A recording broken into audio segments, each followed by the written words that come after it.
Trabalho ao ser humano, evitando que ocorra o contrário.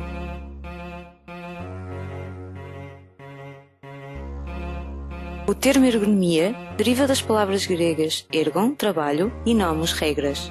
A ergonomia é considerada por alguns autores como uma ciência, enquanto por outros é enquadrada no campo da tecnologia pelo seu caráter aplicativo e de transformação. É a disciplina científica relacionada ao entendimento das interações entre seres humanos e outros elementos de um sistema, e também é a profissão que aplica teoria, princípios, dados e métodos com o fim de otimizar o bem-estar humano e o desempenho geral de um sistema. Ou seja, a ergonomia estuda contextos de trabalho, isto é, a tarefa tem de ser adaptada ao utilizador. A ergonomia nasceu na era paleolítica, assim que o homem criou o seu primeiro utensílio de sobrevivência. A partir daí, e ao longo da história, foram surgindo novas tecnologias que contribuíram com uma acumulação de conhecimentos de outras áreas: medicina, psicologia, engenharia, arquitetura e design. No século XIX, Frederick Winslow Taylor lançou o seu livro Administração Científica, com uma abordagem que procurava a maneira mais adequada de executar um trabalho, mediante o aumento e redução do tamanho e peso de uma pá de carvão até que a melhor relação fosse alcançada. Taylor triplicou a quantidade de carvão que os trabalhadores podiam carregar num dia.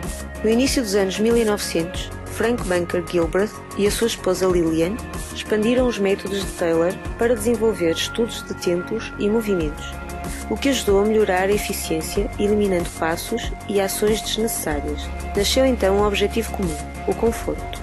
A Segunda Guerra Mundial marcou o advento de máquinas e armas sofisticadas, criando demandas cognitivas jamais vistas antes por operadores de máquinas, em termos de tomada de decisão, atenção, análise situacional e coordenação entre mãos e olhos. Em 1949 é criada a primeira associação de ergonomia, Ergonomic Research Society, devido ao interesse comum de especialistas de diferentes áreas em que o objetivo era a adaptação do trabalho ao homem.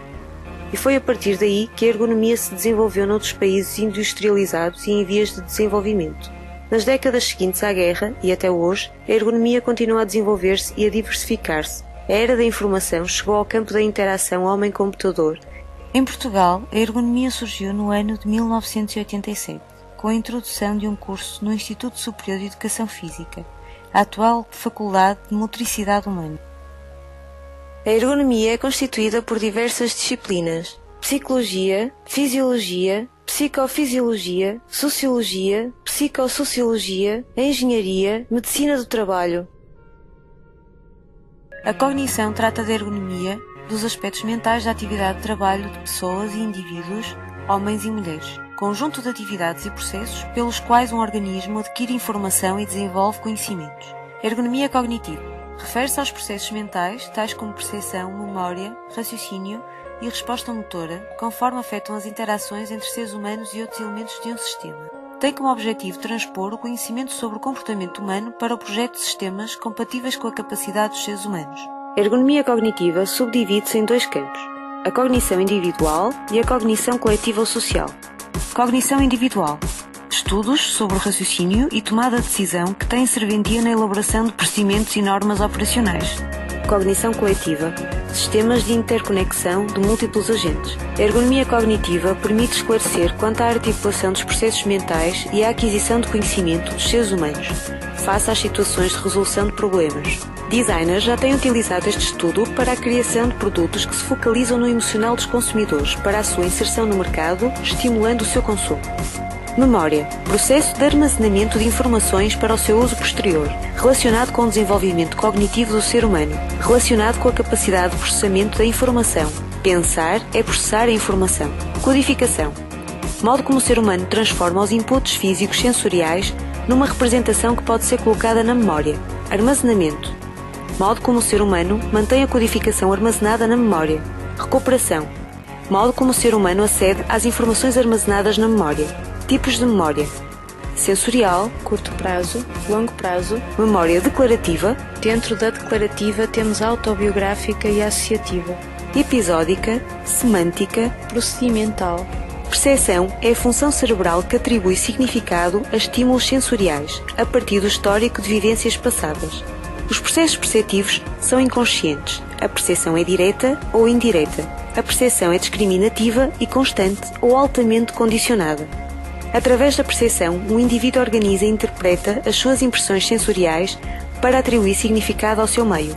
Consiste na aquisição, interpretação, seleção e organização das informações obtidas pelos sentidos. A percepção envolve também os processos mentais, a memória e outros aspectos que podem influenciar na interpretação dos dados percebidos. Tipos de percepção visual: percepção de formas, percepção de relações espaciais com profundidade, percepção de cores, percepção de intensidade luminosa, percepção de movimentos. Eye tracking refere-se a um conjunto de tecnologias que permite acompanhar e registar o olhar de uma pessoa a quando da visualização de um conteúdo mostrado no ecrã de um computador, sobretudo a sequência de movimentos correspondentes às suas fixações visuais, percurso visual, a respectiva ordem e duração, tempo de fixação. Eye tracking é um método de pesquisa nos seguintes campos de estudo: cognição visual, emoção, línguas, computação afetiva, software de assistência, realidade virtual, interação humano-computador, usabilidade, marketing, publicidade e muitos outros domínios científicos. O que é detectado?